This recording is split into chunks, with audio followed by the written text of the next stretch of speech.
Hello friends, welcome to knowledge knack. आज की video में मैं आपके साथ शेयर करूंगी एक्सरसाइज 10.4 का question number 2।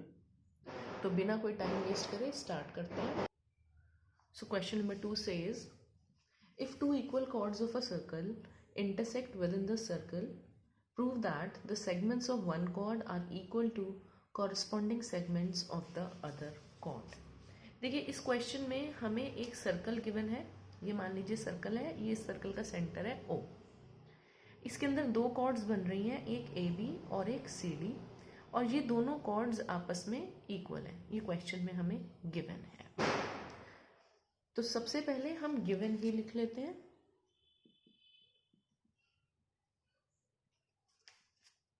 Circle has centre O, chord AB is equal to chord CD। ये गिवन है हमें। अब देखिए, हमें प्रूव क्या करना है इसमें। Prove that segments of one chord. Segments of one chord का मतलब ये AB कॉर्ड है और ये CD कॉर्ड है। तो ये दोनों जब एक दूसरे को इंटरसेक्ट कर रही हैं, मान लीजिए ये पॉइंट है P, तो AB कॉर्ड के दो पार्ट्स बन रहे हैं। ये AB है, यहां पर पॉइंट आया P, तो AB कॉर्ड के दो पार्ट्स बने, AP और PB। इसी तरह से CD कॉर्ड के भी दो पार्ट्स बने, वो क्या बने हमारे, CP और PD। ये देखिए, ये CP और ये PD। तो हमें प्रूव करना है कि जो इसका बड़ा पार्ट है यानी कि AP, वो दूसरी कॉर्ड के बड़े पार्ट के इक्वल है यानी कि PD के। तो AP को हमें PD के इक्वल प्रूव करना है। और इसी तरह से जो छोटे पार्ट्स हैं, छोटे सेगमेंट्स हैं, यानी कि इस कॉर्ड का पार्ट PB और इस कॉर्ड का पार्ट CP, इन दोनों को हमें इसमें इक्वल प्रूव करना है। तो हम यहाँ लिखेंगे to prove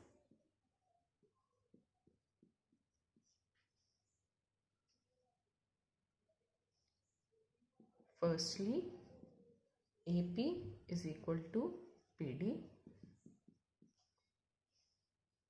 secondly PB is equal to CP। ये हमें इसमें प्रूव करना है।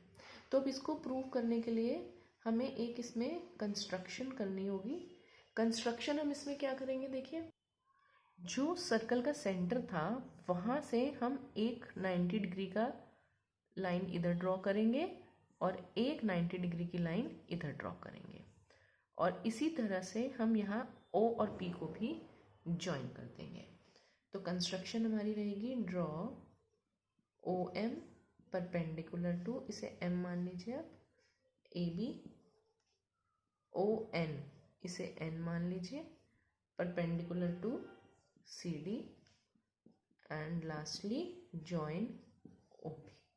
तो ये हमें कंस्ट्रक्शंस इसमें करनी है। अब हम इसका प्रूफ स्टार्ट करेंगे।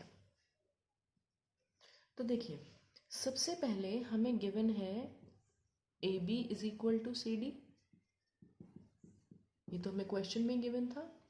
अब हम दोनों तरफ हाफ से मल्टीप्लिकेशन कर दें अगर, तो हमारा हो जाएगा half of AB is equal to half of CD।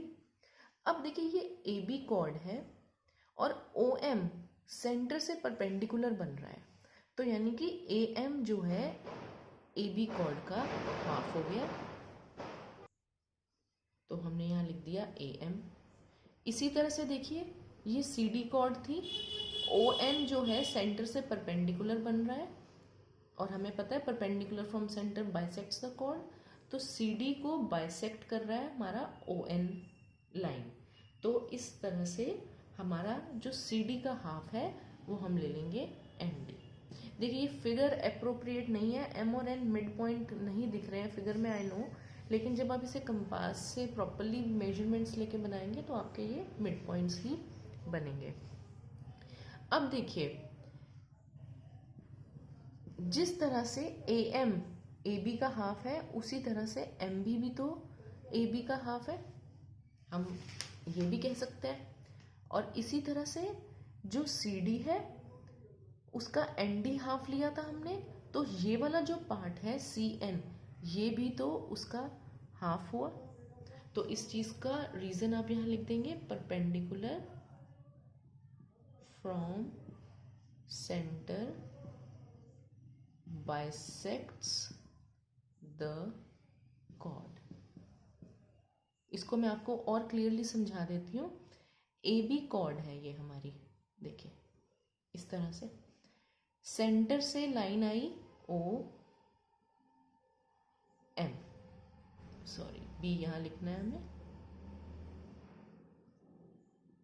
इस तरह से ये ए बी कॉर्ड है, सेंटर से लाइन आई, तो ए एम और एम बी दोनों हमारे इक्वल होंगे और दोनों ही ए बी के हाफ होंगे। इसी तरह से हमारी ये कॉर्ड थी सी डी, सेंटर से लाइन आई ओ एन जो परपेंडिकुलर है, तो ये दोनों पार्ट्स हमारे इक्वल होंगे, C N is equal to N D, और ये दोनों ही सी डी के हाफ होंगे। अब हमने जो क्वेश्चन प्रूव करना है उसकी लैंग्वेज समझनी है, और जो हमें प्रूव करना है वो टारगेट अपने माइंड में हम रखेंगे, उसके हिसाब से हम चूज करेंगे। देखिए ए बी का हाफ ए एम भी है और एम बी भी है, लेकिन फर्स्ट पार्ट में हमने ए एम लिया, और इसी तरह से सी डी का हाफ सी एन भी है और एन डी भी है, लेकिन जब हमने ए एम लिया है तो ए एम के साथ हमने एन डी उठाया है, क्योंकि देखिए ए एम ऊपर का पोर्शन है इधर, और इधर भी एन डी ऊपर का हाफ है।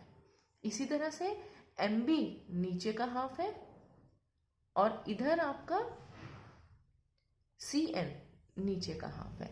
तो जब हम ए एम लेंगे तो उसके साथ हम एन डी को इक्वल रखेंगे, और जब हम एम बी लेंगे तो उसके साथ हम सी एन को इक्वल रखेंगे। आपको ये सब सिर्फ समझाने के लिए मैंने बताया, ये सब आपको लिखना नहीं है।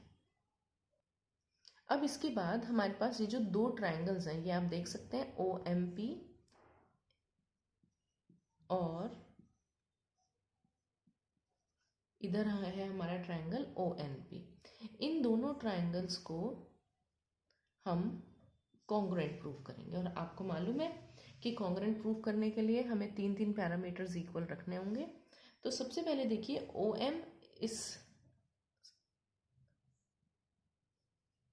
कॉर्ड पर लाइन बन रही है, और ये जो ओ एन है ये इस कॉर्ड पर लाइन बन रही है, और दोनों परपेंडिकुलर हैं। तो हमें ये प्रॉपर्टी मालूम है, equal chords of a circle are equidistant from the centre. क्योंकि ए बी और सी डी इक्वल थी तो इनकी सेंटर से दूरी भी सेम होगी। मैं आपको इस चीज़ को क्लियर कर देती हूँ यहाँ पर।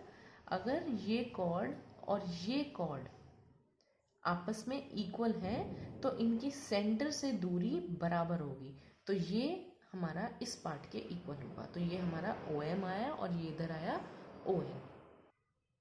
तो रीजन हम लिख देंगे, equal chords are equidistant from centre. ये हमारा रीजन हो गया। नेक्स्ट देखिए ये एंगल 90 डिग्री का है, इसमें एंगल ओ एम पी, और इधर ओ एन पी, ये एंगल हमारा 90 डिग्री का है, तो दोनों इक्वल हो गए।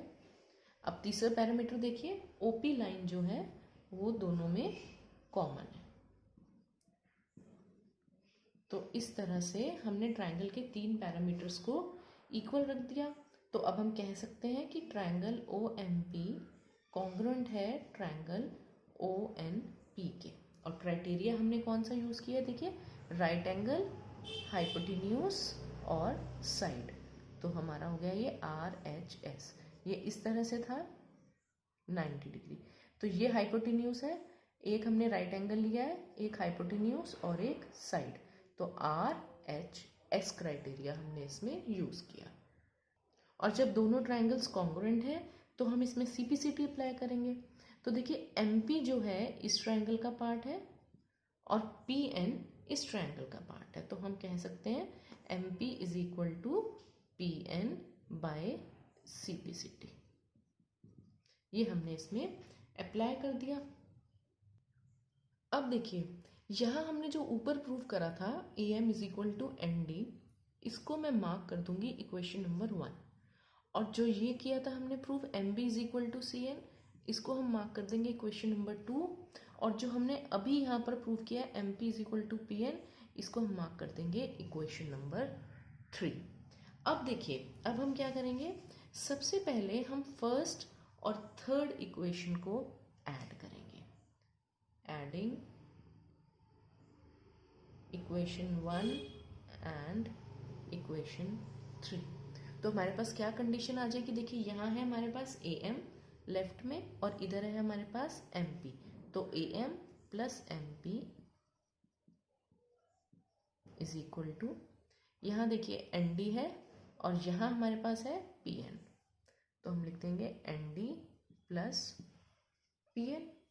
अब देखिए आप, AM प्लस MP, ये हमारा क्या बन गया, अगर आप फिगर को ऑब्जर्व करें, AM में अगर मैं MP को ऐड कर दूं तो ये मेरा बन जाएगा AP, और इसी तरह से ND में अगर हम PN को ऐड कर दें तो ये हमारा बन जाएगा PD। तो हमारा AP PD के इक्वल आ गया। तो आप देख सकते हैं कि इस कॉर्ड का एक सेगमेंट और इस कॉर्ड का एक सेगमेंट हमने आपस में इक्वल प्रूव कर दिए। अब हमारे पास सिर्फ जो नीचे वाले सेगमेंट्स बचे हैं उन्हें प्रूव करना रह गया है। तो उसके लिए हम क्या करेंगे, इक्वेशन 3 को इक्वेशन 2 में से हम सब्ट्रैक्ट करेंगे। तो हम यहाँ लिखेंगे सब्ट्रैक्टिंग इक्वेशन 3 फ्रॉम इक्वेशन 2। तो ये हमारे पास देखिए क्या कंडीशन आएगी, यहाँ है MB और यहाँ है हमारे पास MP, तो MB minus MP is equal to, यहाँ है हमारे पास CN और इधर है हमारे पास PN, CN माइनस PN। अब फिगर में देखिए आप, MB ये पार्ट है और ये MP है, तो अगर MB में से मैं MP को कट कर दूं तो हमारे पास क्या बचेगा, PB।